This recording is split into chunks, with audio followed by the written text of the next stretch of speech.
Welcome to the Dog Pound, Mr. Sanchez. How are you doing this evening? I am doing well. Nice to be with you. Yes, sir. Long time since that meeting down there in Indio. Yes, it has Uh, been.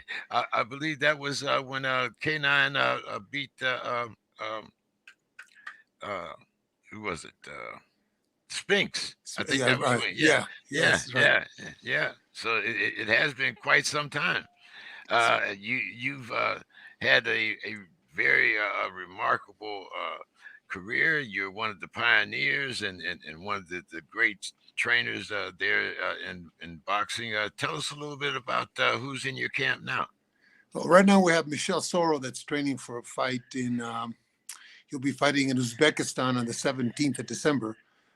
He's fighting a young man named Madrimanov, I think, trains over with Joel Diaz in Coachella. I have Arsen Goulamirian, who's fighting on the 11th of December also. And I think this one's going to be in France. He's defending his cruiserweight title. And then I have a couple of little guys that are fighting small shows, but those are the two main guys right now.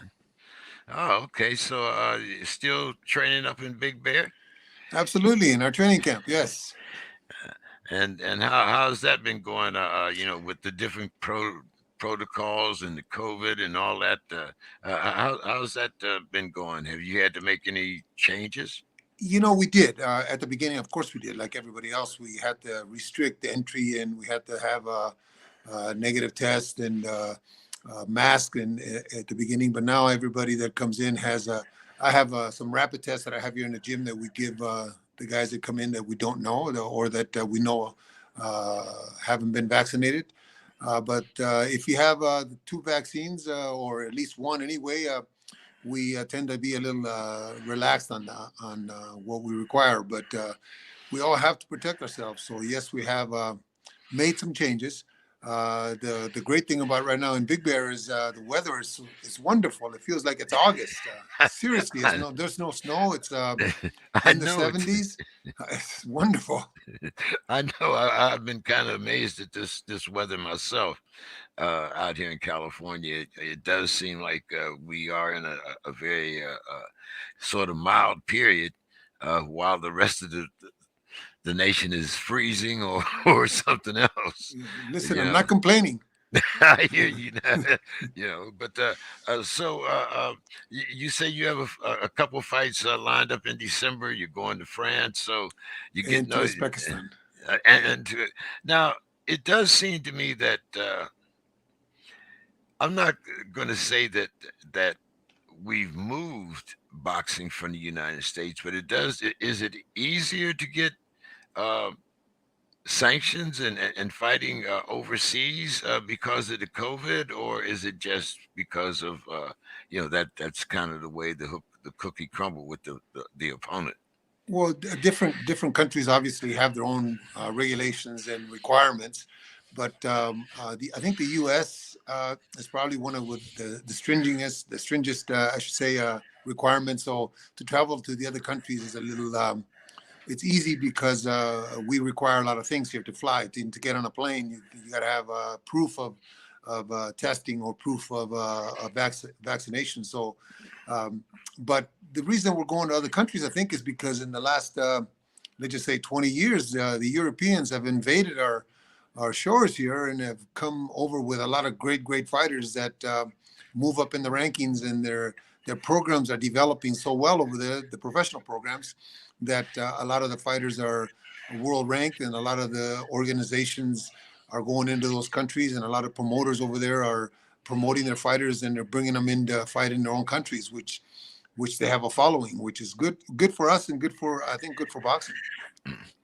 Yeah, I want to talk about some of those guys over there in Europe. Mr. Usyk comes to mind. The new heavyweight champion. A lot of people, even though we might not have known him over here in the U.S., he has a big European following. Oh, Uh, absolutely. yeah, uh, He had a great amateur career also, so that helped. what did you think about that fight and the preparation for the fight on You both know, sides? Actually, I didn't see the fight, to be honest with Oh, you. But we did. I did fight Usyk with one of my cruiserweights in the finals of that tournament that they had. I also trained Murat Gassiev from Russia, and we fought Usyk. We lost a decision to him in the finals, but he's a good fighter, man. He beat a very good fighter in Joshua, but I think he'll have a difficult time with Tyson. Tyson's Tyson, in a place Tyson's a of his different. own. He's a different animal Yes. altogether. I mean, uh, I might as well ask you about that, Mr. Sanchez. In all the years that you've been in boxing and you've seen, like the heavyweight division for many, many years, have you ever seen someone that big that is able to move and is able to actually put punches together as a man that sits on a 35-inch stool? I mean, 35 inches, really? Y- I didn't have the honor or the pleasure of watching Muhammad Ali train when he was in his prime, let's just say in the early '70s. But Tyson Fury was in my gym for 3 weeks before, maybe several fights ago, and to watch that man move in the ring at 6'9" and move like a gazelle in there, I was amazed how easy it is for him to move and how easy it is.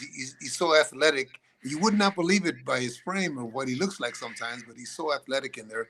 It's fun to watch. Yeah, we've been watching him since he was in Emmanuel Stewart's gym, and at that particular time, there was a an observation from Emmanuel before he passed that Tyson Fury and Deontay Wilder would be number one and number two in the heavyweight division. What did you think about the trilogy? Well, first of all, let me say that was a genius in Emmanuel Stewart. That was one of my favorite coaches. He was like a mentor to me. He was a great man. But anyway, the trilogy you mean between Joshua and No, Wilder or just the fights between Tyson and Wilder, you mean? yeah, Well, just I think that uh, Tyson survived. Let me just say he won. I'll say he won the first fight, but he survives two brutal knockdowns. In the second one, I don't think that Deontay was mentally prepared for that fight. I don't know what went on in the gym, but I know he was physically prepared because those guys are good over there. In the third fight, I thought Malik Scott did a great job. Malik is a good friend of mine. He's very knowledgeable. Um, just those are the kind of fights that could go either way. I thought that it would be a decision. I didn't think it would be a stop, but Tyson's a special talent right now, and it's going to be difficult to beat him. uh, speaking of Malik, were you surprised that Deontay Wilder chose Malik after, even though Mark is still there, in, uh, in some capacity? But what did you think about him going to Malik? No, I wasn't surprised. I thought, in speaking with some of the people around him before Malik was hired, um, I felt that Deontay needed somebody to how can I put it, to be in charge. When I was in camp with my fighter Murad Gassiev sparring with Deontay, it just seemed like Deontay ran the camp. Deontay was training Deontay, even though he had a great coach or a great fighter and a great coach in Mark. Um, but it just seemed like Deontay was running the show. When they hired Malik, I thought that Malik would bring knowledge, not only knowledge but a heavyweight a frame, a guy that could has been through and could kind of emulate some of the things that were going to be happening to Deontay in the ring. I just don't think that Malik was strong enough, or Malik was more of a friend than the tyrant that I think Deontay needs in the corner or in the gym, just to make sure that it's being done the way the coach thinks instead of how the fighter thinks. That's a great observation when you say tyrant, uh, and it does bring me back to Emmanuel. when you say a Yeah, of tyrant, course. but do you see anyone, I mean, maybe even yourself, that would be able to get Deontay back in the ring, and more importantly, for him to find himself a jab? I've been asked by, let me say, a half a dozen very big names about my interest in speaking with them and talking to them, and I've turned most of them down because of baggage. Because when they hire you, they need to hire you as a coach, and they need to hire you and trust you. That's why they're hiring you, instead of bringing people in that seem to know what's best for that particular fighter. So if they, my theme has always been here in my gym is give me a month. Come for a month. Let's not tell anybody. Just come for a month. Let's work together and see if we get along. But if you're gonna hire a coach in any sport, whether it be boxing or football or baseball, whatever, any sport, you got to allow the coach to do his job.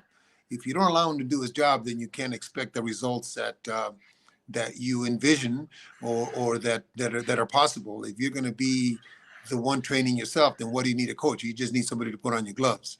So I guess I am a tyrant in the gym. I am in charge because eventually we are going to be blamed. We're going to be blamed for the losses. We're not going to be blamed for the wins, but we're going to be blamed for the losses. So if there's going to be a loss, let it be our fault.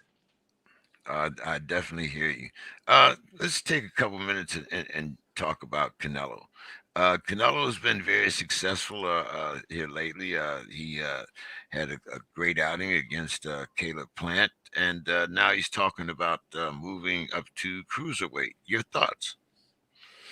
You know, I'm happy to see that, but I would like for him to come back down and fight some of those tigers that are still left in the 68-pound division and even in the 75-pound division. There's a couple guys. If Jamal stops talking and moves up and takes the fight and fights Benavides, maybe one of those two guys can be the next opponent for Canelo once he comes back down from cruiserweight. But I think it's great for him. I think WBC belt is everybody wants a WBC belt, so for him to fight Makabu for that, I think it's history making. There's going to be a lot of criticism, obviously, because he chose, let's just say, people think the weaker one, but you know what? That is the WBC belt, and he's willing to take a chance and move up to fight. What is he moving up? He's moving up 22 pounds, 32 pounds. Wow. He's moving up 32 pounds to fight the cruiserweight. That's a lot of weight. You know, I appreciate that, but there were. I think he skipped a lot of fighters to get here. I mean, I would have liked to seen him against Benavidev, maybe Vol. What do you think about him going past that division to go up to cruiserweight? Well, I don't think he's going to stay there. I think it's just more of a record setting or record breaking Right. or some kind of To get in that legacy type of fight. No, to nobody's get in moved that up. fifth division or something, or whatever Well, but not only the I don't think it's not only the fifth division. It'd be like Roy Jones coming from middleweight and going to heavyweight. It wasn't so many divisions. It was the weight difference that I think makes the difference. I mean, when Roy moved up from 60 and went up to heavyweight and fought Ruiz, I mean, you're talking about 40 some pounds that he had to overcome to fight a heavyweight. So I think it's more of a legacy thing. I don't think he's going to stay there. But yeah, there are a lot of guys in the lower divisions that I think would give Canelo probably the best fights. I think that there's three guys that are really, I think, are probably the hardest fights for him, and that would be Benavides at 68, uh, Better Biev at 75, if they don't wait until he's 40 years old. And I think Golovkin, if he got in shape, I think would probably be the one of the three tough fights because Golovkin would have the kind of power that would make Canelo think a little bit about going so gung ho on his shots. If you look at the Plant fight and in the Saunders fight, after about the fifth or sixth rounds, he was throwing caution to the wind. He was just throwing punches like he wanted to knock his head off. And I think those three guys that I just mentioned would give him a reason not to do that. It would make it more for an interesting fight. Uh, you mentioned the weight. Do you think that Canelo can carry that much weight up there, or do you think that you say he might not stay up there long, but can he keep making 168? Well, I think that he'll get up. I don't think he'll fight at 200. I think that if he fights, when he fights Macabo, he'll be at low 180s or high 170s. I don't think he'll go up all the way to 200. I think his speed will be too much for Macabo. If he's able to beat him, that will be the reason. But I think it'll be, like I said, 80, 180. That's usually what they walk around, what he walks around at before fights. So 178, 179, 180. So getting back down to 168, I don't think would be a problem for him. Now getting down to 160 may be an issue now, because he's really filled out real well. Well, let's talk about the big fight, Spencer and I mean, excuse me, Terrence Crawford and Sean Porter.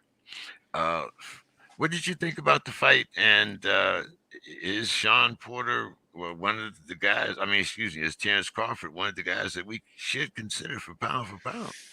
He's in consideration. I would consider him, if anything. I don't think he's number one. I think he's number two, because I think Canelo's resume is a little better than his right now. But Sean put up a great fight. Sean, to me, is like Cotto used to be. He doesn't win the big ones, but he's in the fight. And Sean, unfortunately, he's retiring, or he says he's retiring, but he's always in a fight. He's always in great shape. He's a great interview. He's a great young man. So I like to see Sean fight. The fight that is on the horizon for Terrence, I think, is Errol. Errol Spence and him is going to be one of those fights like in the 80s when Duran and Leonard and Hagler and Benitez and Hearns all got together. But that's a fight that could be a trilogy also. I think it'll be that good. My worry about that fight is Errol's vision. I've had a detached retina, and I know at sometimes my peripheral vision, if you get in certain spots, it's rather blind. Hmm. Do you think that with the operation that he had on his eye, and what do you think about? I mean, do you really think it's safe for him to come back in the ring yet?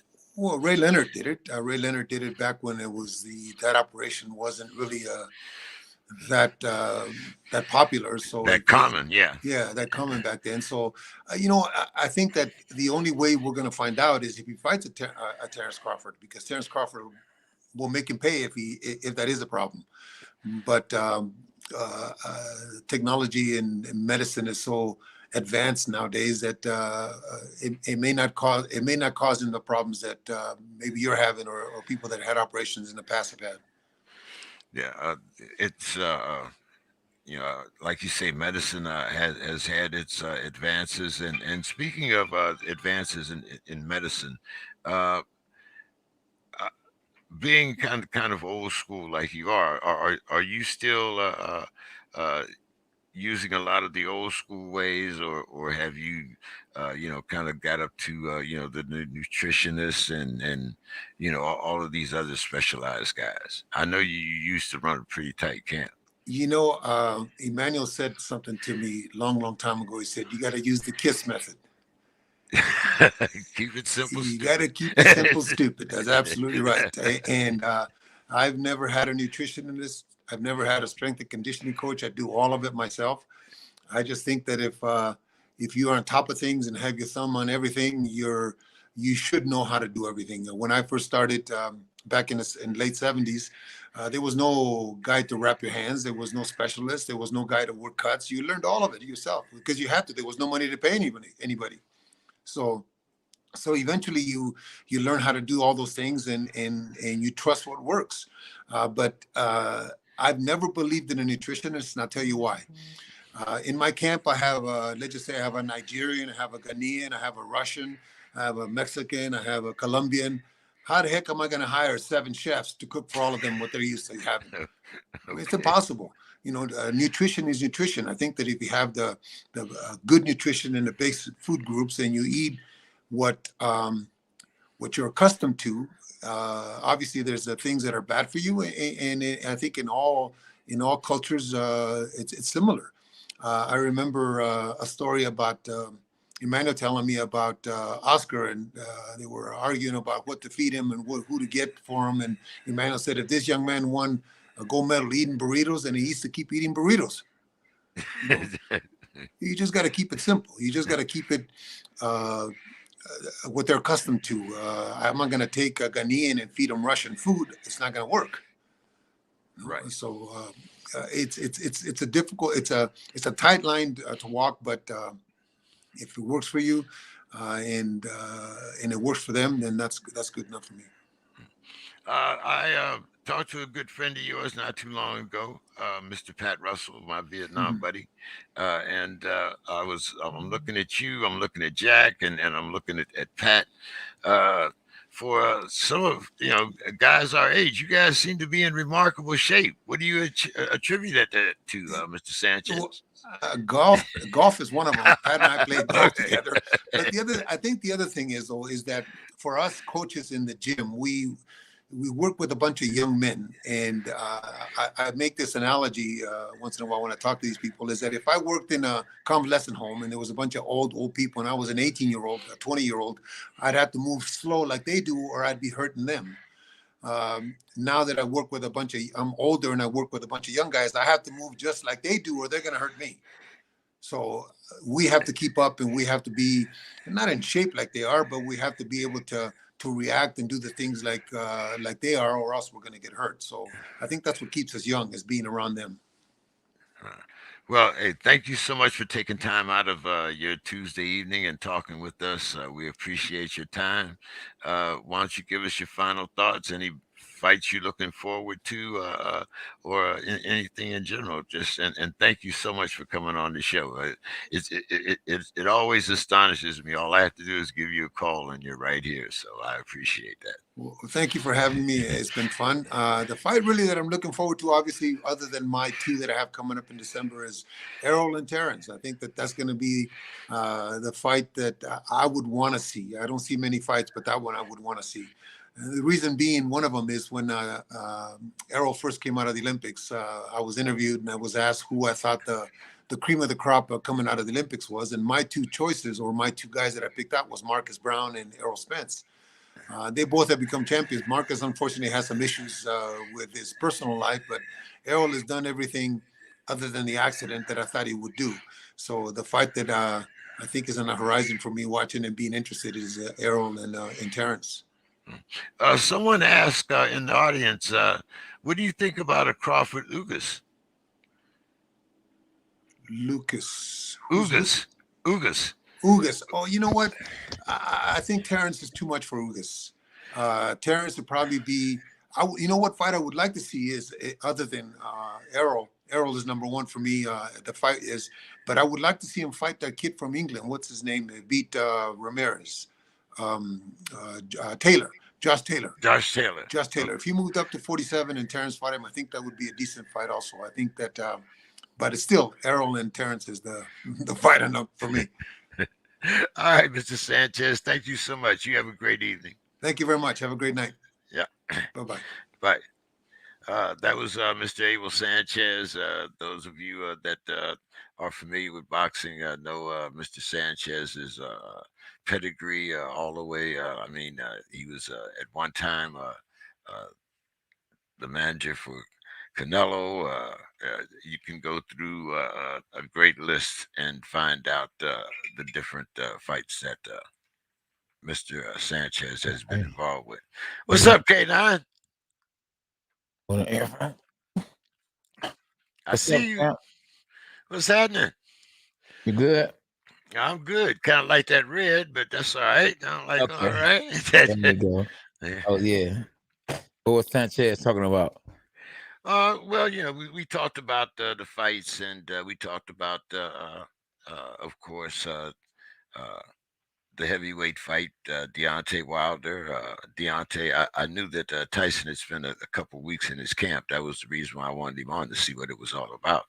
Okay. But yeah, and of course, we talked about the Canelo fight and the Porter fight, so forth and so on. Yeah. But Okay. you know, um, it's very funny because the first time that I met Abel Sanchez Was that your fight? Ah, small world. it, Small world. it was when you beat Spinks down in Yeah. Indio. Yeah. Yeah, Okay. so I mean, it all comes back to UK9, Pat Man. Russell, Yeah. Jack Reese, Abel Sanchez. I Yeah. mean, Maggie so Stewart. Yeah. yeah, so I'd Leon like Spinks to. was there. Leon Spinks. Yeah. I mean, like I said, that was a great turning point in boxing. We had a lot of great fights up then. Guys weren't ducking each other and all, cherry picking Exactly. and all this bull Yeah. that they're Yeah. doing now. Yeah. So yeah, it was a great time in boxing. I got Bones Adams coming on about Okay. 7. I'm going down to Vegas Okay. Saturday for 7 your the time. 7 uh, your time. yeah, Pacific not or 10, 10, Central? 10, 10 your time. Okay. 10 Cause, my cause, time. cause, well, Okay. Bones is out here in Vegas, so he's on the Yeah. same time I am. I got you. I Uh, got you. I'm going out there Saturday to watch the Okay. Fulton fight, so I'm Okay. gonna stop by and see Bones, and Yeah. like I said, he's a good guy. So, Yeah. so what you been doing, man? What's up? Man, I've been going hard. Remember that song? I work hard for the money. So hard for the money. I've been working hard for the money, boy. I've been training a bunch of people though, really just trying to get people together and you know, I got a good squad, team K9 led by little K9. We got my little dog, little DJ. We got Brandon. We got Trey, Day. We got Steve. I got Bart. I got a gang. Brandon. Oh man, we got Randy. I got a lot of good fighters, man. I'm training, that's preparing, to go pro one day and to become world champions. We swept a couple of weeks ago. We swept. Let me rewind that. We swept out there in Kalamazoo. We did the room seemed a little dirty, so we brought the broom and we swept the whole place. Okay, It was all right. good work though. We did real good, man. I'm proud of all the fighters. Man, it was good turnout. I didn't get a chance to commentate the fights that were on a couple of weeks ago. Do you know what the fights was on last couple of weeks ago? I didn't commentate. Which ones? Um, you did the Canelo fight, right? Yeah. But I think it was was it Stevenson? Oh, it was Stevenson. Yeah. It was Stevenson. There you go. Okay. Yeah, we were handling business ourselves. So, make sure y'all hit the like button if y'all tapping in. We know we got a bunch of new subscribers, so that's a good thing. Now, Okay. I talked to Abel about it, and What that shirt I say? what? Oh, Okay. something about Team K9 boxing or something like I that. like Yeah, that. yeah. There But we go. There we go. I couldn't see but that first. well, Yeah. I had to bring back the black. My Yeah. team Being back lost. to black. Yeah, Uh-oh. the Steelers lost Oh, to the okay. Chargers on Monday evening, so Wow. Yeah. I had to bring back the black. Uh, Okay. but Switch it up. I talked to Abel about Canelo um, Okay. moving up to cruiserweight, Yeah. and as you know, when Canelo first started out on this run, Yeah. Abel was his trainer. Canelo was? No, don't you remember that Abel Sanchez was Canelo's trainer? And then after he made that deal with DAZN or whoever it was to get all that money, they No, kind of it was Triple G. no, look it up. Abel Sanchez was Canelo's trainer. When Canelo got signed the big contract, him and Abel parted ways because he Bet did not want to get bet 100 20 push-up, push-ups. 100, Bet 100. 100 from you, 100 from you, 20 from me. 125 for me and 25 for you. Okay. Okay. There you go. Okay. There you go. All right. Now you gonna Now, Google now how we gonna do now this hold here? on. You said that Canelo was being trained by Abel Sanchez. Abel Sanchez. I Yes. said Triple G was being trained by Abel Sanchez. Okay. Okay. So Google it. All right. If anybody tapping in, they might let you know that you only have to Google it. They already know too, just like I do. Don't forget, I'm the champ for a reason. Okay. All right. Wait a minute. All Hold on. right. Okay, I'm putting it in here now. Did Abel Sanchez SB. SB. James King bet me push-ups, 25 push-ups to my 125 push-ups. And Abel Sanchez was the trainer of Canelo Alvarez. Abel Sanchez. Okay, this is 2000. Okay, Sanchez. He used to trade good Triple G. I can't think his name. Say his name, Ezra Noble. Eddie Reynoso was the trainer, Canelo's trainer. Right. He still is. You're right. I owe you 25 push-ups. Okay. But yeah. No. 25 to 125. Remember? Okay. And I will in the morning. I will get out and go on my little patio right here. Oh, tape it. Then record it. Yes, I am. I will record it. And the next time you owe me, I want you to do the same thing because I still don't think I got my 100. But I guess you. Remember we broke even the last fight. No. You ain't gonna get that one off. But that's right.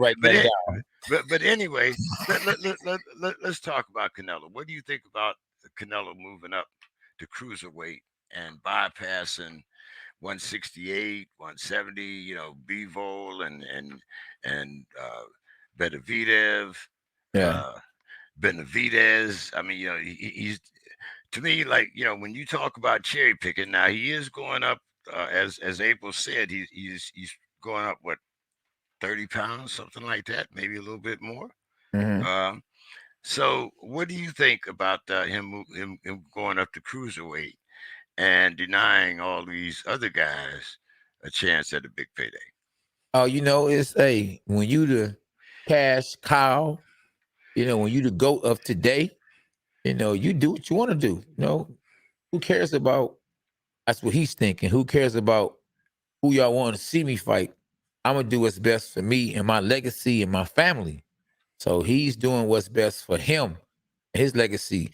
See, the harder fights are the guys that want to fight you. But you catching a guy off guard when you moving up in weight. You catching the public off guard. At the end of the day, checks collect belts, and he already rich, so he care about his legacy. Why go backwards when you can go forward? Why fight Benavidez or Benvolve or whoever else when you can go fight somebody that doesn't have the same hunger? Because if somebody told them 2 weeks ago, 3 weeks ago that Canelo was gonna move up to cruiserweight and fight anybody, they'd have been like, yeah, right. They'll start laughing because he went past the light heavyweight and to step up to fight somebody that's even bigger than the light heavyweight. So, nobody would have ever thought that. So, Canelo is full of surprises, and I can't wait for the fight. And what did you think about Boo Boo? That's my guy, and he got quickly out there, very quick in 2 rounds. Yeah, and I think I still would like to see Boo Boo and Charlo. Man, I think that would be the fight. They were supposed to fight. Excuse me, they were supposed to fight in as junior middleweights, and they could have fought, but they didn't. So since Canelo is out the picture, that payday is gone. Why not fight the next biggest payday? Each other. It just makes sense, makes dollars. And if you want to dare to be great, go out there and be somebody, that's your age, that's your color, that's undefeated just like you. And then talk about Canelo or whoever else. Or Benavidez. Or Benavidez. And that's whoever else. That's whoever else. 2 things. What did you think, first of all, about the Terrence Crawford Sean Porter fight? Ooh, well, listen, I like that one we both got wrong. because I said it would go. Me on that one too. You showed no. Hold on. Yeah. I said that it would go 11 and you said it would go less than 7. No. No. You said it was gonna go less than. You said 4 rounds. No, Man, I ain't never said that Sean Porter would only last 4 rounds with Terrence I Crawford. think you said it wouldn't go 7. I said it would go 10 rounds, and it went 11. Yeah. Yeah, I said it would go 10. I said, I think it was the other way around, but that's all right. Since we yeah, didn't yeah, since we didn't get no bets on it, yeah. but We did bet though. We got to watch the last live. okay, well, Yeah. you got it on there, so all you got to do is send it to me. If we got to bet on it, I'll put them out there Man, too. listen, you be like Arnold Schwarzenegger messing with me. Hey, Jeez, so boy, you gonna be teased. I have no problem if I can get myself in that kind of shape at 74 years old. I'll lose every bet. Right. I'll lose every bet to you that I can. It don't matter, On purpose. I'll bet you that Chance Crawford come in the ring nude if I can look like Arnold. Man. Shit. Hey, shoot, if I can get my body back in that kind of shape at 7, man, come on now. Shoot. Man. Yeah. Shoot, I'd just be settled to be in canine shape at this stage of my life. Yeah, shoot. Man, what you trying to say? Being in my shape is great. What are you trying to say, champ? So, no, what I'm trying to say is that I'm old, I'm out of shape, and I need a good physical fitness program. But then again, at 74, hey, I'm not getting up at 6 o'clock in the morning running no miles and all that good stuff, But hey, if I could if I could do that, I would be the first one out there. Trust me. Yeah, if you just keep losing the bets to me, then you'll get in that kind of shape. Okay, all right. Now I'm gonna hold you to that. Now let's see. Yeah. Okay, now I owe you 25, so I'm gonna knock them out for you. But now the second part of that. Yeah. What about it? Sean retires. Did you see that coming? Yeah. Well, you know what? I knew Sean wasn't probably gonna be as hungry, especially when he's in there. From what I heard, that's getting the business from Gervonta Davis. I heard him and Gervonta was going at it, and Gervonta was basically saying Sean respects him. And I'm like, how do a little dude like that respect somebody that's fighting, a couple of weight classes up? So if Gervonta, not saying Gervonta is not a good fighter or a great fighter, but we got weight classes for a reason. So if little bitty Gervonta Davis, even though he's a good fighter, was handling Sean Porter, was he little? Was he little bitty? Bitty? Was he little bitty Sean, or was he Sean that usually walks around? Because Sean walks around a little big himself. No, you mean Gervonta? I mean, not Sean, Gervonta. Yeah, exactly. No, I've been seeing little videos on Gervonta Davis, and he looks like he's in shape because he got a fight coming up. Yeah, I know he got a fight coming up, but I was just saying, was he still overweight or was he getting back in fighting shape? I doubt it. That's the Gervonta Davis that we need to see. The Gervonta Davis that's always ready. They say stay ready, you ain't got to get ready. And both guys were good work for each other. For the simple fact, both guys have fights coming up, and they needed each other. And like I say, I'm in there with a guy that's way smaller than me. I don't care how good he is. I'm gonna put him in his place if I have to put him in his place. And I think that Sean was giving his best. And he just, like I say, he has a commentating job. He went from rags to riches, and man, it's hard to continue to stay hungry time and time again, especially when you done learn how to lose or done came up short in a fight before. So it's easy to come up short again. I figured that Sean Porter would get to the finish line, but wouldn't cross the finish line and raise his hands in a fight against Terrence Crawford. Okay. Yeah, I think a lot of us, kind of thought that. Like I said, I pulled with my man because of my heart and my relationship with Sean. Yeah. So I really wanted to see Sean win the fight. What did you think? What did you think about the remarks from his father that Sean just wasn't ready for Terrence Crawford? Well, if he wasn't ready for him, he shouldn't have took the fight. And, It's so hey, it was a money grab. So if hey, he well, wasn't ready for him, that's what I was saying. You talking about he shouldn't took the fight? Well, I mean, come on, man, thank that was you. a lot of money. Exactly. So If he shouldn't have so took the fight, then why did he take the fight? Because it was a well, I money mean, grab. It was a money grab. And you think I think Sean was still gonna give it his best. And I think that Sean could have survived the fight. That's why he looked at his dad like, come on, man, I ain't never been stopped. And the reason why he was stopped is because his daddy stopped it. I don't think that's what I'm Terrence would have saying. finished him. That's what I'm saying. I mean, is this another one of those fights like you guys, talked about when Mark Mark Breland Breland? threw the towel in the ring to keep his fighters from getting hurt. Yeah. I think I saw the same thing in Sean's father. This is my son. I do not Yeah. want it. I do not want him to get hurt. Which and he is 34 years old. It's not like Sean is a spring chicken. Man, listen, So for what we have, you know, far as weights and different kind of machines and all this different personal training methods and stuff that we be doing, 34 is young in boxing. Especially if you take care of yourself. I won my first world title at 37.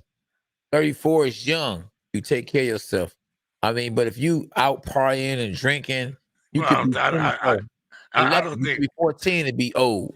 So it depends on I don't think we can accuse Sean of that type of behavior. Sean is very much a centered type of guy. He's not one of those guys that goes out partying and all that stuff there. yeah, And he's kind of true to the game. But once again, I mean, like you say, styles make fights, and yeah, I mean, I kind of think that when he said that he wasn't prepared for Clarence, I mean yeah, for Terrence Crawford, I think he yeah. meant. I don't think he meant so much physically as he did mentally. I Uh, think yeah, I agree.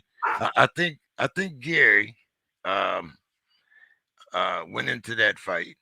I mean, Yeah, excuse me. I think Sean went yeah, into that fight, yeah. believing that his style was going to Yeah. be able to keep Terrence in a corner, and he was going to be able to bully him and use his style Who? to frustrate. You said bully? You said Yeah. You thought Terrence was gonna bully Shine? No, I thought Sean Okay. was going to try to bully Terrence, which Well, he he tried. did, like I was going to say, which he tried to do, but it Yeah, didn't work. So, were yeah. you surprised that it actually turned into a fight, and Terrence won the fight? That was, I mean, Uh, there was no finesse after the fourth round, third round. in the words of Mike Tyson, everybody got a plan until they get hit in the face. Like, oh man. Oh man. Were you surprised at the speed of Terrence Crawford? Um, no, I wasn't surprised of the speed of Terrence Crawford. I actually had Terrence Crawford losing the fight going into the round where he got stopped. Wow. I don't know if you All, saw the fight, well, but all the judges had Terrence Crawford ahead at the time that he wow, stopped him. wow. Yeah, There if you you look, go. So you already if know you, what he's signing with then. yeah, BBC. yeah, all the judges had him ahead uh, Okay. at the time that he stopped Terrence. I mean, Wow. he stopped Sean. So Wow. that was another thing that I thought was There very you go. interesting. Also, Okay. you I know, don't know. Did you have my head? no, actually, well, I did have him ahead, but I didn't have him ahead as far as they did. I had him one round ahead, not three or That was a four. close fight. Yeah, Shout out to everybody in the chat. I see we got people saying hi, hello, and they looking forward to all these different fights and everything. Sean was doing well before the KO. Yes, indeed. yeah, he was. That's what I Yeah, was he saying. was. I thought the same thing. Yeah, Uh, you know, Mr. Sandoval. We have a lot of our regulars in Sandoval, yeah. Narco KP. USA. And Yeah, some of them were here a little earlier when yeah. we were Garcia, talking. NoCal, USA. Yeah. Yeah. Hashtag dogs are us. Let's go, champ. all the champions on this boy. I Yeah, tend to. yeah. Okay, Sandoval says he thinks that Tank and Pitbull Cruz will be better than expected. What are your thoughts? Lots of hooks Nah, and uppercuts. no. If Javante Davis was giving it to Sean, he's gonna give it to the pit bull. Ain't no pit bull like K now, so he gonna give it to that pit bull. That ain't no real pit bull. But we'll see. Anything can happen, you know. Lately, when fighters when opponents been switching, you know, man, at the last minute, it hasn't been good for the A side. Same with Manny Pacquiao was the A side. His opponent got switched, and what happened? Ugas in the building. He shocked the world. Same thing with Anthony Joshua. When his opponent got switched, Andy Ruiz Jr. shocked the world and became the first Mexican heavyweight champion in the world. So can we have another shocker? Well, hey, we had Usyk. Usyk was a shocker. He beat that ass too. Yeah, but he wasn't no switched opponent. They were scheduled to fight each other. Yeah, Yeah. he was a little guy, but I mean, nobody expected that was another fight that nobody expected Usyk to win. Come on, no. Oh yeah, especially when you have the power to pick. Kind of remind me of the Contender. You know what I'm saying? We had the power to pick, and guess what? We chose the right one, baby. Michael Clark. Down goes Clark. Yeah, a bark, a bite, a overhand right. Welcome to K9 Boxing. Let's go, champ. Absolutely, yeah. Absolutely, man. Yeah, man. So what do you think about this fight coming up this weekend? Steve Fulton against Brian Figueroa. Oh, I think Fulton gonna win. Figueroa, that's the brother of the other Figueroa, right? Who got smashed in his last couple of fights. Yeah, I don't know, man. Fulton is hungry, man. You know, he's hungry. He want the big fights. You know, he want the Javante Davis of the world. And I just think that he's hungry and he's gonna be, you know, victorious come this weekend. Unfortunately, I might not be able to see the fight because I will be in Ohio with my two fighters taking care of business. So, you know, maybe I can get back in time and, you know, see that fight. But I definitely will be watching the fight between Teofimo Lopez and George Kamboa's JP. I'm on it. That's this Saturday. Oh yeah, that's this Saturday. You got Teofimo. I didn't like that undercard though. It really didn't. I mean, Raymond Ford, Yeah. Reese Matee. Okay. So I didn't like that. I kind of liked the fight that I'm going to in Vegas where you have Brian Figueroa against Steve Fulton for Figueroa's junior featherweight title. Okay. And Fulton has the WBO. Yeah. So somebody will come out of there with two belts. Yeah. And then you have Reese Ali. He's also fighting 10 rounds, junior featherweight. Yeah. And Gary Antonio Russell is also on that 10-round bantamweight. Gary Antonio Russell. Whatever happened to Gary? He's missing. He's MIA. He's missing the action. Gary will be in the corner. He'll be training in the corner, but not he'll in be the corner. He'll be in the corner. Wow. But I mean, we've talked about this a lot of times, man. A lot of times, and here it seems like we have another year gone past without seeing Gary Russell.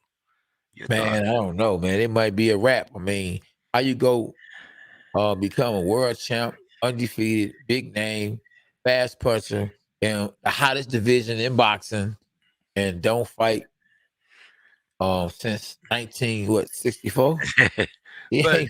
But now, okay, first of all, and you're the one that has always said this, K9. Yes. The money got to be right. Yeah, but the money, listen, I think it's more than money because whenever you ain't fought in 2-3 years, any money is right.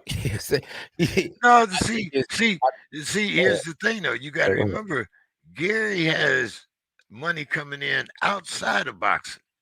But it ain't the same kind of money as boxing paying when you're a world champ. I guarantee you. Why you think Mayweather keep getting back in the ring? That real estate money ain't the same as well, it was, but $400 million in one fight.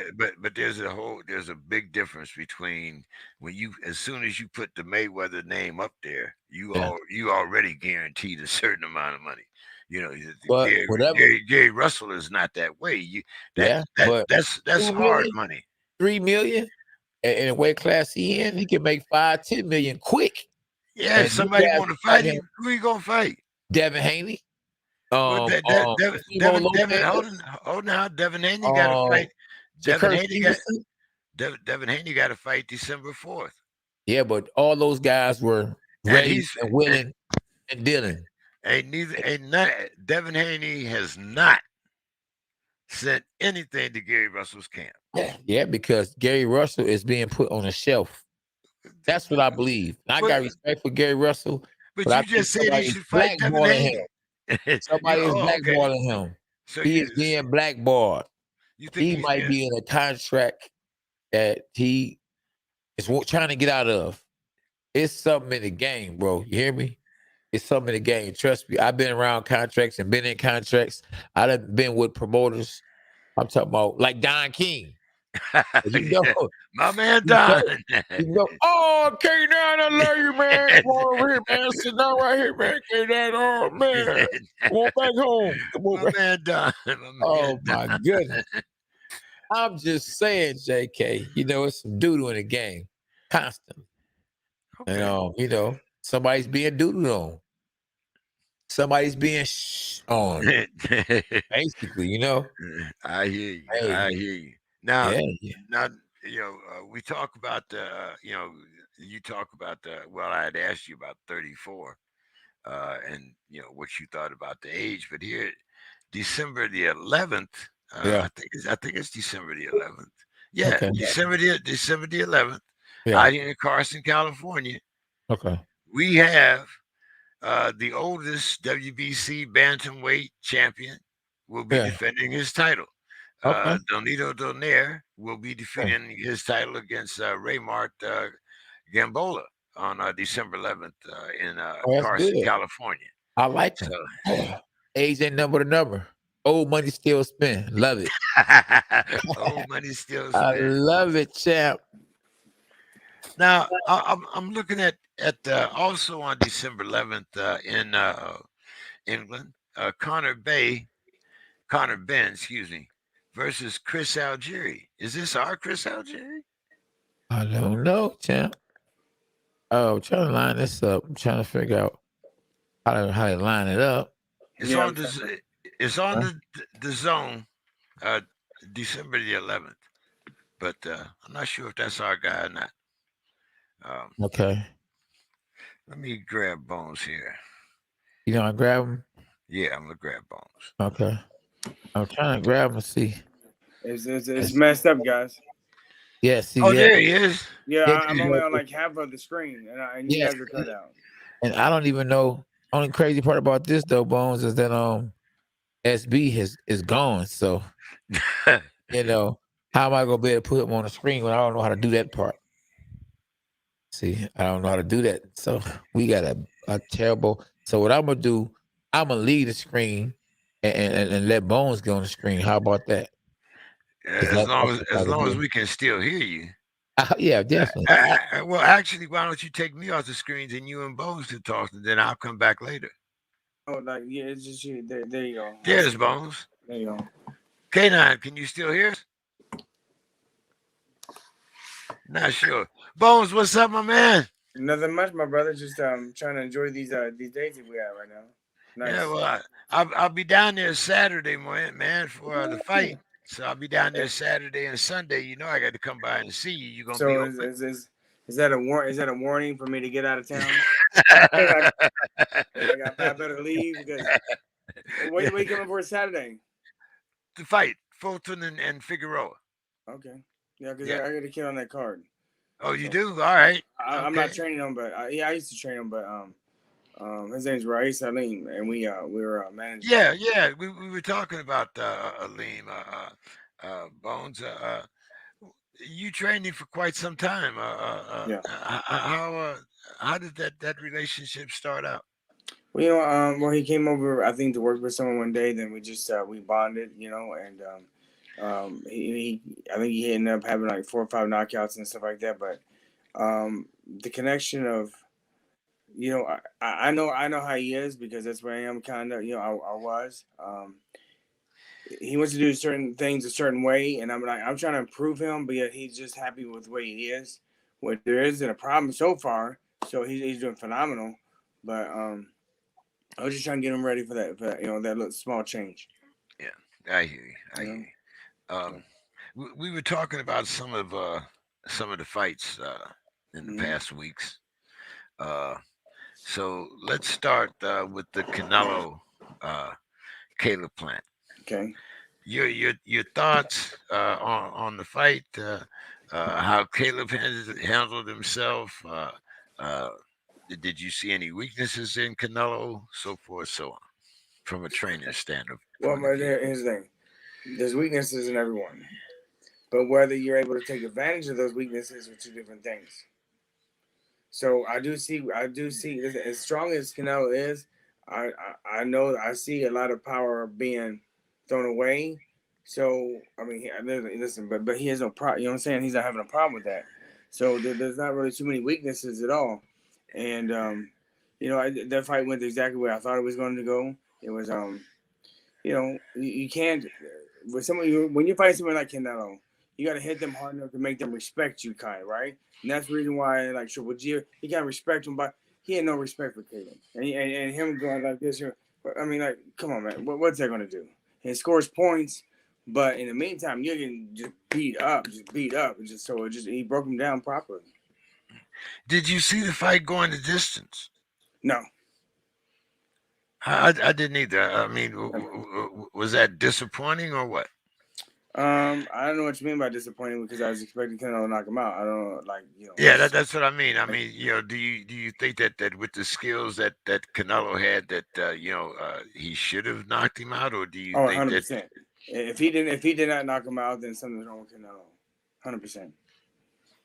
Not the kid was bad. It's just the just how he boxes. He's a sharp boxer, crisp, he's slick as hell. But what happens when you beat that body up and you can't move that body? Right, And that's right. exactly the way he broke him down properly. What did you think about Canelo moving up to cruiserweight? Listen, God bless him. I mean, if he can do it, and I mean, he definitely has the power. Listen, why not? You know what I'm saying? Grab those titles, grab as many as you can, different weight classes, because that's the thing now. It's just not just grab one title and defend it 50 times. It's just move class, move class. God bless him. And you know what? The thing is, after he fights this fight, I'm sure he can move back down as well. Oh yeah, yeah. Now, do you think that we'll see him against some of the better light heavyweights, like for instance Bivol or Benavida, You know what? Benavidez? Honestly, I wish he would do that now. You know what I mean? But we're never gonna know. We're never gonna know because you gotta think that once he moves to cruiserweight, and he's gonna have unbelievable amount of money and popularity and I mean he's gonna be satisfied. So why should he even fight? Period. That's You know? like you say for legacy. I mean, to get those other. Has the belts kind of lost their luster now? I mean, since we don't have any. Uh, Really, I mean, it doesn't seem to be like there's a pathway like there was before. Before, Um, you get the number one, and then you get your shot at the title. Doesn't seem like that means too much anymore. you know what? But here's the thing: which title? That's what gets me. When I was a champion, when the dog was the champion. Listen. There's one belt. There's one champion. There's one world champion. I mean, one belt needs to be. There's 4 belts, of course, but there's one belt, not 5 different world titles for the belt. I mean, like it just makes no sense. I'm a world champion, Well, you have 10, 12 fights, and you're fighting for a world title already. And yeah, but I'm the silver world champion, dude. Come on. I What mean, is this? honestly. Yeah, what is the silver? Well, no, they got the pearl, they got the silver, they got the platinum, they got the freaking The, just super. They got all these different ones that they're making up. Just as a businessman, great for them. As a boxing fan and and especially an ex-fighter who used to win world title, you know how hard it was to get the opportunity for these guys to get the opportunity for nothing. Like it's just crazy. So Yeah, I definitely agree with you there. What do you think is next for Caleb Plant? I don't know. I mean, listen. Here's the thing. It's not really a loss. It's kind of like when Canelo lost to Floyd. It's not really a loss. He lost to the best in the world at the time, so it's not really a loss. He can come back and it may be better. Somebody may want to fight him and he beat their ass. You know what I'm saying? Now, so and get another payday and then get another title because they think he's weak now. You know what I'm saying? Not knowing the greatness of Canelo. Well, now we've got a couple of guys here. We saw Boo Boo. He just uh, defeated quickly. Yeah, easy. Took yeah, piece of cake. And we also have Chalo. So, do you think that he would fight either one of those, or are you looking I have forward no to seeing idea. what about Boo Boo and Chalo?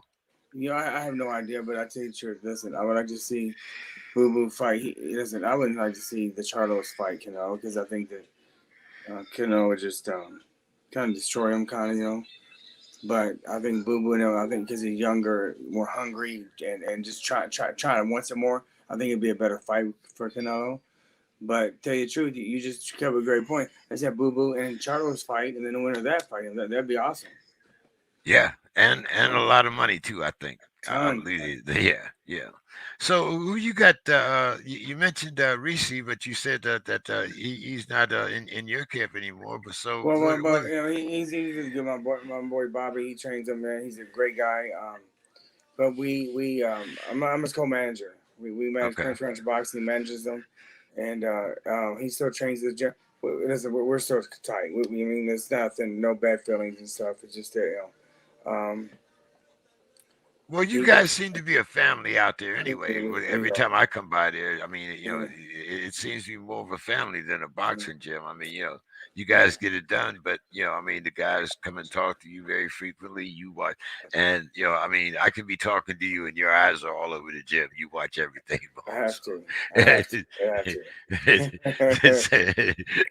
So who you got coming up? I think that hopefully it's a done deal because the In and Out Mike Hunter fighting December 2nd on Triller, which that's what I'm really excited about. But the opportunities he needs, he's not going to get. They keep just waiting and wait. They're trying to wait for this kid to get old, and Is it's this not your going to happen. heavyweight? Yeah, Michael Hunter. Yeah. Okay, yeah. K9 had told me about that you had a big guy in the camp now. No sir. Uh,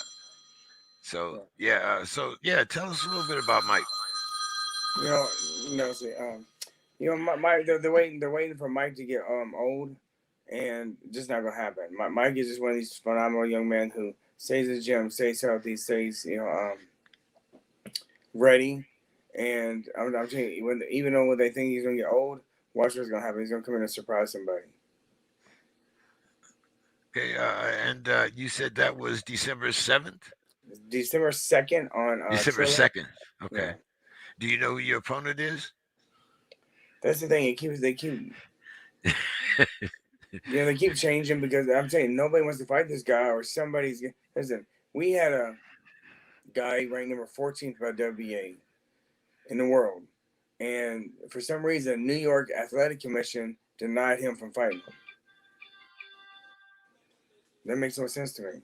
The guy's ranked 14th in the world by the sanctioning body, and the commission says no. Yeah, that's. I mean, I don't know what to say about that. That's exactly. Your speech is the same as me. I was like, what? He's 14 in the world. What do you expect? Like, the champions don't fight us, and we're number one, number two, at least. So, who we fight? Oh man! So how did you discover Hunter? I've known him since he was a young man. I used to train with his Okay. dad over here at Nevada Partners, and just so throughout the years, just how the family and stuff, and Yeah. especially being out here, we're all really close, the Rockmans, the Corrales, just everybody. Just we just always really close, and honestly, we still are. We all are one big family. Yeah, so. I had Abel on a little bit earlier, and we were talking about the Tyson Fury Deontay Wilder fight. Um, Tyson had spent a couple of weeks out here in Big Bear Mm-hmm. uh, before he had that Deontay Wilder fight. What did you think? What did you think about the trilogy, Bones? Um, Great fight, but nobody really changed too much at all. It's pretty much the same thing. You know, so but it was a great fight, entertaining fight, exciting for the heavyweight division to watch. But on the aspect of training and trying to win, they were pretty much doing the same thing. Um, what do you see next for Deontay Wilder? I mean, of course, Tyson Fury. I mean, there's plenty of fights out there for him. Some better than others. But what do you think's next in step for uh, Deontay Wilder? As I said before, like right, listen for Canelo, right, or for Caleb. Listen, people may think he's weak. Oh, this guy be listen, get in there, and he's gonna knock you out. Listen, that boy. Hey, listen, don't think because he didn't knock Tyson Fury out doesn't mean he can't punch or anything or he's slipping. That boy can still fight. He can still. It's just styles make fights. People, how they are. Just you know what I'm saying. Just K9 knows. K9 like just a certain style there's certain styles that got me. Certain style, no matter what, just the way it is, no matter what. So. Do you think that was the case in the Usyk against Joshua Taylor? It was just, I mean, excuse me, against Anthony Joshua, that it was just one of those styles make fights, and Anthony wasn't prepared for a guy like Usyk. Well, that'd be a different story. Guys having your number and styles. I don't think Anthony was trained properly and schooled properly and doesn't have enough of the boxing knowledge to do what he needed to do. So therefore, that's what happened.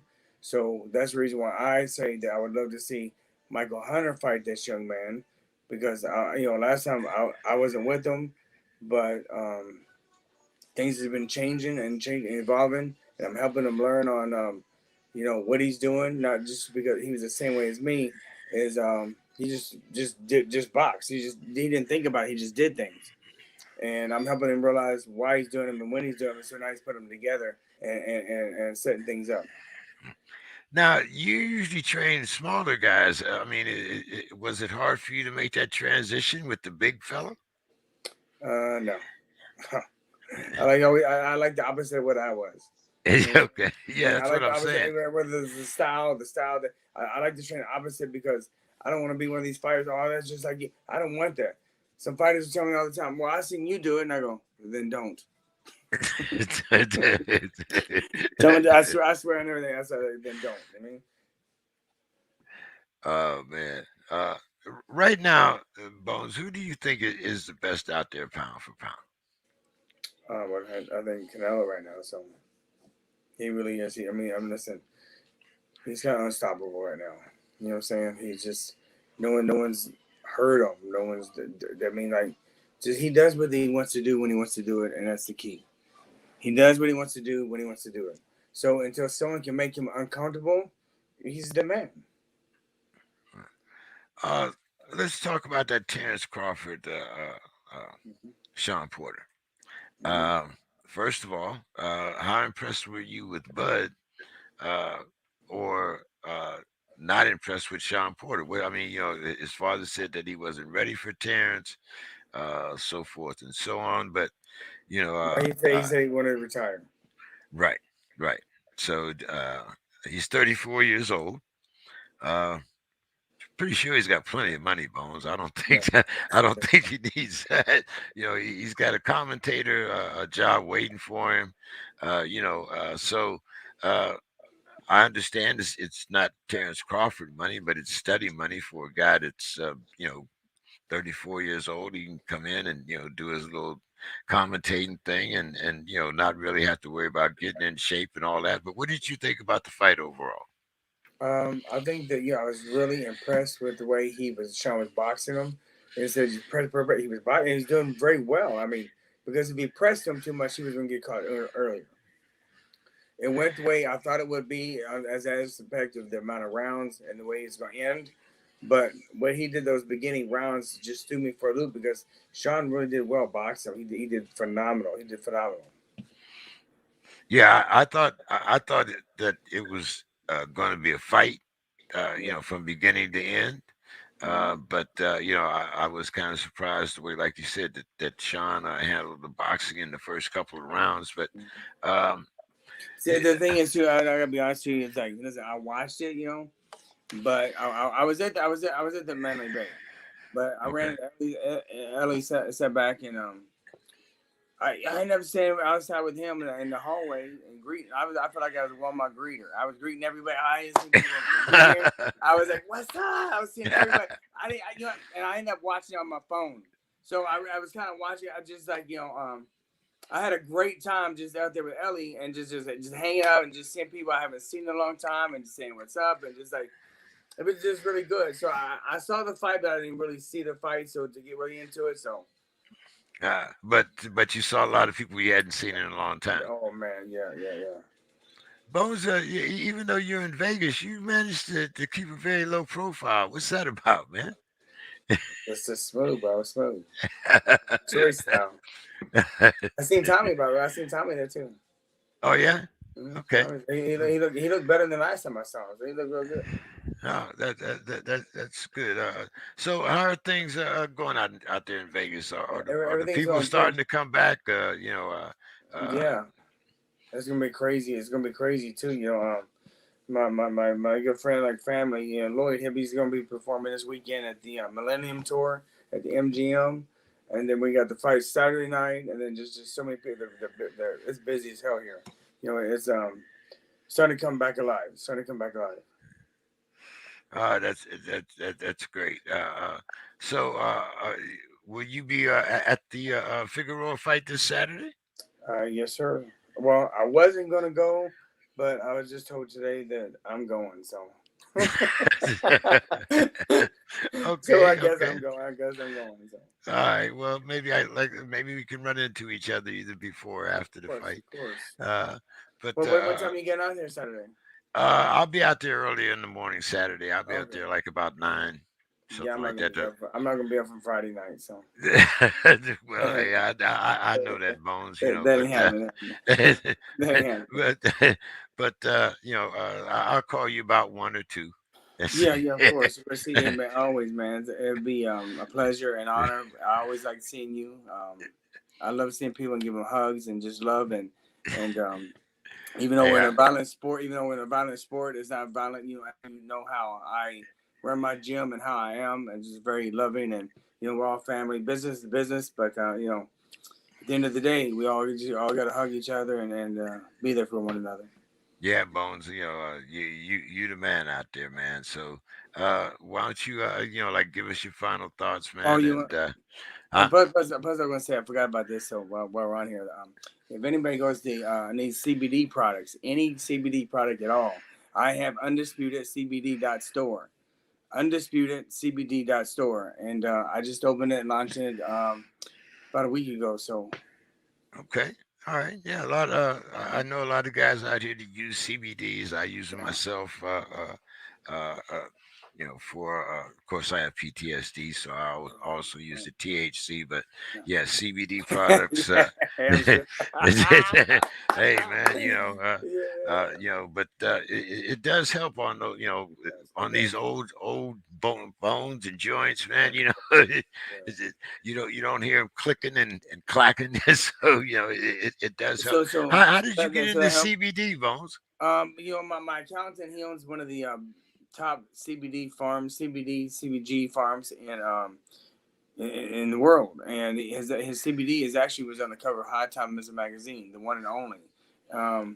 And he just got with me and stuff, and he was like, "Hey, you know what? Just help me out. And here you get your own name, your own label, and just whatever you sell. What you mean?" So I'm like, "That's great opportunity." So I just need to get out there and people to the site buying from me. So. Oh man, I would be glad if you need anything from me and K9, just let us know. As far as I'm out here in I need California, K9's in yeah, Michigan, so that Michigan. gives you, so that gives Yeah. you, a kind of a a wide distribution point there if you do Yes, get yes, things going. So yes. I you hope know, so. yeah, yeah. So do you use the CBD products yourself? I do. I use the gummies to go to sleep with because I have a very my mind is going constantly, so I need something to slow me down. Yeah, exactly, exactly. Yeah, so That's- we need to get I got the CBD melatonin, and it just really helps calm me down and gets me into a nice deep sleep. So I use that a lot, and I use the pain cream. The pain cream is called Balm pain cream, and I use that as well, and it helps out for at least 3 4 hours a day. You know what I'm saying? yeah, So I have neuropathy on my feet, and all of those help. The yeah, CBD oils and all of that. So it yeah, really helps out a lot. So I'm telling you, like if ours says it's 100 milligrams, it's 150 probably. I mean, we ours, very strong, very potent, very honest with it. now, does that interfere with testing at all? No, no, because CBD it's nothing. It's Okay. What about the marijuana itself? Is the Nevada board thinking, or have you heard any rumors about that being taken off the controlled substance list? well, I think it's legal to smoke weed here, right? Yes, it is. Yes, it is. No, I'm I saying can bring my California card, and I'm good in Nevada. no. But I'm saying I think it's legal for everyone to smoke here, and I think it's legal for the athletic commission to. I think it's legal to smoke and fight. Oh, okay. I know California okayed it. Yeah, yeah. We So, okayed but I it don't know. out here. I don't know. What I'm saying to fight too. You can fight on smoking weed. So I Yeah. think Nevada did the same. Yeah. Well, I mean, there's no way that it's a performance enhancer. I'm not going to go for that. It is. It And can be. It can be used. It can be. the- I mean, I've heard rumors of people getting high and boxing, and it could help you. Yeah, it could help you. okay, okay. I was just wondering because, like, I mean, like I said, I've been smoking weed for 40 years, and I don't think I would ever go in the ring after I'd had a blunt. It's just Yeah, like, but we're kind of mentally disabled, So some of us we so it might not work for us. Is that what you're saying? Okay. So I used to smoke a little bit, then go for a 10 mile run, or it's 10 miles. I mean, I smoke a little bit, then go sparring. I feel like everything is in slow Yeah. motion. I see it. It's like it was good. Like if you Yeah. use it properly, yes. You know what I'm saying? If you use it, then go eat and do all this stuff and just hang out and No, lazy. no, no. If you use it Yeah. and go work out and train and do, I'm telling you, it could be helpful. It could be helpful. Well, I always tell people I haven't been high since 1978.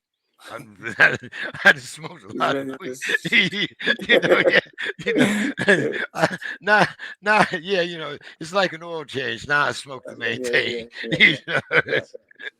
But hey, Bones, as always, man, been a lot of fun. Yeah, So, thank you. hey, man, like I said, I'll But see you where's Saturday. K9, bro? I mean, where's K9? Well, Last time I didn't get to see K9 either. hold on, K9, where are you at? I'm not sure where, because I'll go off and he can come on. Where's K9? Technical difficulty. Yes, I see I'm him. here. There you I go. just, Okay, I just, K9, yeah. why don't you take me off and you and Bones go on? Because he didn't get to Okay, talk to you the last time. okay. Let's get it. Yeah. Okay, hey, what's up, Bones? You all right? Yeah. See, bro. My guy. Last time you was like, getting diapers or something. Yeah. Yeah, I was in the background. I was saying something, and you guys couldn't hear me, but I was actually, quoting it and saying something. I said, "Well, they must can't hear me." Or SB is not here, so I couldn't. I don't know how to put everything together. Like, so that's why I went ahead and get off the screen and let him go ahead and talk to you. But I've been good, man. How you been? I'm good, my man. Just I'm trying to get Mike Hunter back into the game, not back in the game, just into the game. Period, because he's ready for any of those heavyweights out there at all. Anybody, anytime. I don't care. But they just keep holding him back and holding him back. I think they're trying to wait till he gets old so that we fight. But I'm telling you, that's not gonna happen. Yeah, good. Good. You know how to rest them. You know when to fight them, when to train them. You already, yeah. so you can preserve yourself. That's good. I'm glad you're getting an opportunity on Triller, right? Yes, he did. Yeah, fine. Yeah, man. Like, we went through that. I was telling him, listen. So we had a guy ranked number 14th in the world by the WBA, fighting for the WBA title, and the commissioner of New York Athletic Commission said no, he's not good enough. Ranked 14th in the world. What did they expect? Like, no one else was going to fight him. We went through the list. Right. No one's going to fight him. Nobody's going to fight him. So what are we going to do? Yeah, you're right. You're right, man. And just you got to be patient. I mean, as patient as you can be. Just keep knocking them out every time you get opportunity, man. And your time will come. You already know that as a trainer, because I see you training. You training his brother too, right? I train Keith. Yes, yeah. And Keith's got an interesting fight. He wants to fight Kenneth Sims, so he's gonna fight him on Christmas Day. Wow! On Christmas, where's it gonna be at? You know how there's heaven, there's the earth, there's hell, and then there's New York, New Jersey. Okay. There's in Newark, Newark, New Jersey. Yeah, there's Oh, that's good. It's not a bad city, except for I'm a very friendly person. And I like to look people in the eyes and say hello. Yeah. And you can't do it there. Everybody wants to fight you and get mad. I just say hi, bro. Like, yeah. Have you been there before? Yeah, you want Jersey? Newark. Oh, Newark. Yeah, Newark. I don't think so. Newark. Where's that at? Right across the bridge. Like, as soon as you cross over, you're right there. Oh, no, I haven't been there. Yeah, I'm just a friendly person. They're not friendly, right? Yeah. No one's nice. Like, so that's what I don't like about it. Other than that, it's cool though. Okay. I see you got a stable of fighters, a lot of fighters. You run your own gym. I heard you got the CBD oil. You got a lot I got CBD products, anything from the smokable, the rub, the gummies. I got any product for anything. Oh, wow. And now, is that, somebody said, is it harmful? Is it harmful? Is it good for you? Do it get you high?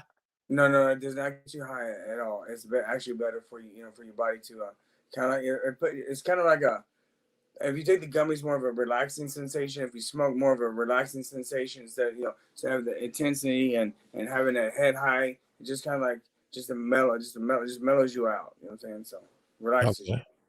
Okay, so don't get you high. It relaxes you. No, yes. So the THC is taken out, and so it's grown like that. So that's the reason why you don't get high. You don't get a head high. Oh, okay. I don't be understanding. I don't know. Yeah, I don't know. If it's good, if it's bad. It says, I don't be knowing what is what. Mm-hmm. Yeah, I'm not really into getting high either. I just but for these gummies, I started with the gummies and to go to sleep. And it helps me rest a lot. It's really nice. Okay. Is it a supplement, or is it something like a supplement? No, we got the gummies. It could just be CBD. You can just take them during the daytime for pain and just keep you calm and help your body feel function better. But then I take the ones with the CBG melatonin, so it helps you go to sleep. And then we have the pain cream that if you have it, so it's not going to like take it away, but for 3 or 4 hours you'll feel good. And then you put it on there again. But we got great products. Okay, is it in your name? You got it in your name? I mean, is it UndisputedCBD.store? Okay. You said CBD.store. A lot of people are actually getting into the marijuana game, whether it's CBD oil, the CBD, the marijuana itself. It's a lot of people. It's like everybody got money now. Mine's the opposite. So, I have no money. My accountant knows that. So it's his farm. So he loves me. Here's a great opportunity. I want you to get in to help you out. So he's trying to help me become that way. But now, no, I'm broke as hell. Okay. Forget about it. You stay in Vegas. You ain't broke as the brokest. No. I'm very blessed, but I'm just saying, I'm not like that. I'm not like that. Okay. I'm very blessed though. Okay. Yeah. I know your guy, my guy, Keith. Yeah. Keith Jackson, he had got one of those, I don't know what them things are that he get in your heart. You know what I'm talking about? No, like a blockage. I think something like that. Yeah, And because then go in there and put and clear it out and you had to like a put some. file or something. You're supposed to help him out or something. Yeah, I haven't been talking to him lately, man. But I didn't he's call him. still hanging in there. So thank God he's still alive. That's my man. I know. Yeah, He better. I'm trying to do. Listen, I said this before, and it's the truth. I'm trying to make money, be successful, not for me, but I mean, I'm gonna help of course, but I want to do. I want to get Keith out here for everything that he's done for me and help me be a man and teach me how to be a man and just who he's a lot of who I am. I would like to bring him out here and let him live his fun here and just be good, just be happy. And give him a condo. If he wants to go to the gym, he can go do what he wants to do. That's what I would like to, my mom, just all these different things that, I want to be successful. Yeah. But it's for me, but not for me. You know what I'm saying? Like, so. Yeah. You're good. Yeah. I know you want to get back. Yeah. Keith is a good dude. You're right. He taught me how to be a man. I'm telling you, he taught me how to be a man. Yeah. So. Yeah. But man, Bones, man, you get my number, man. You stay in touch with me. Any final words before you leave, before you go? Thank you guys so much for always having me on. And of course, it's a pleasure and honor of being the baddest white boy you ever known. Yeah, that's right. That's right. I remember when you was like, man, you guys got to be serious about this boxing, man. When you was world champ, and I was like, are you talking to me? I said, boy, I am. I just haven't got the opportunity yet. I was training hard. Do you remember that conversation? I do remember that conversation, but it wasn't even like right now. It's not the seriousness of training. It's what you do outside of training. You know what I'm talking about. You know what I'm saying? It's just what you're doing outside of there. Chasing girls, running around drinking, hanging, do anything. It doesn't matter. Just doing what you're not supposed to be doing. Yeah, exactly. That's the hard part. That's the hard part. I got you. Yeah. I got you. But it's true. You gotta work hard, bro. You gotta do what the other guy wants. Yeah. So. All right. Well, go ahead, Bones Adam. I appreciate you, man. Go ahead and look forward to you becoming world champion with your fighters, and in the ring in a different way as a trainer. And tell everybody I said what's up too. I will, my brother. God bless you guys. Thank you, everyone. God bless you too. The love. I'll see you guys soon on TV. Yes, that's right. All right, my guy. Cheers. All right. My man's Bones Adam. Yeah. What's up, man? So great guy, man. I love Bones, man. Yeah. I'll be down there. I go down there Saturday and give him a quick visit. So yeah. Yeah, absolutely. We good, man. Traveling. JP, yeah. As far as those guys were talking about CBDs for pain, it's good for pain, and it you don't have to worry about taking any tests because it's topical. Okay. You're not smoking it or anything like that. Okay. CBDs are not the same as THC. So CBDs, you're not gonna get high, fellas. Okay. You're not gonna get high, fellas. All right. Okay. That's THC, not CBD. Okay. There you go. Okay. All right. Okay. Yeah. So, K9, I know you got in a little late tonight, man, but why don't you tell us what's going on out there in your neck of the woods and little K9's corner? Oh man, let me tell you, at K9's corner, I want to encourage everybody, that always to never give up and learn from your mistakes, because nobody's perfect. But every time I lost, and unfortunately I lost, I came back and learned from the loss and got better. So, in this neck of the wood, at K9 Boxing on a Dawg Pound, I'm telling everybody, don't give up because you fall or because you lose. It ain't over till the fat lady sing, or it ain't over till it's over. And if you're in the beginning of your career, if you believe in yourself, if you continue to learn, you can bounce back. I bounce back time and time and time again. And prepare yourself for the 13th round. And the 13th round is after boxing. The 13th round is when you retire from your job. Make sure you have money put away, or make sure that you getting a check every month. So the 13th round is very important. Don't just fight to get to the 12th round.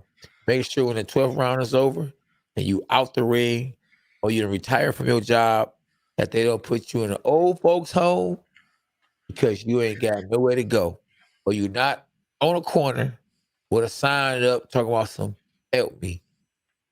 And you might really need help. But unfortunately, because there's so many panhandlers out there that just hustling and really don't need help, they make it bad for those that really do need help. So prepare for the 13th round. Don't give up. Believe in yourself. Keep God first. And that's what I got at K9's Corner.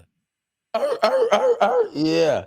And you can find me, JK, and everybody that's on with this boy at K9 Boxing on Instagram, Twitter at K9 Boxing, Facebook at K9 Boxing, and the merch, man. Show them that Team K9. Woo! It's www. You see what I did there, right? I flexed. Yeah. That's You know, right. there you go. That's right. You know, You give so, me the push-ups so, tomorrow. so them little 25 ain't gonna make no difference. You already see it. You know. www.k9boxingfitness.com. And JK, where can they find you at, man, when they're trying to catch up with you? My dog. Look here, man. Just type in JEK3. Go on Facebook. Go on YouTube. You can find me on both of those social media venues. We talk everything from boxing to politics. Yeah. We talk. I talked a little bit about the Detroit Pistons and Detroit Lions on the Sports Crib every Thursday. Okay. Well represented by the man from Detroit himself, Mr. Demetrius Vergis. So we have representatives from Chicago, New York, of course, my Pittsburgh Steelers. You can see them back there in the background. Yeah. So yeah, we talk a lot of sports. K9 and I talk boxing on Tuesdays. Yeah. And just hey, hit us up. You got a fighter that you want showcased on the program. Hit us up.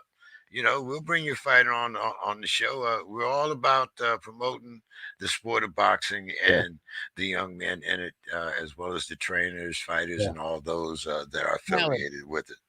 So K9, you've been out in the gym all day, man, and have a good evening. Make sure you tuck Noah in, and I haven't heard him tonight, so usually we hear the little guy, so we look forward to seeing some of your guys on. Are you going to be doing any broadcasting this Saturday? Yeah, most likely. We'll see. Okay. All right. I'll let you know, champ. All right. Well, you have a great night, man. And hey, it's good talking to you. You do the same, champ. You looking fly, my guy. All right. Good night, everybody. All right. Yeah, my dog. Champ.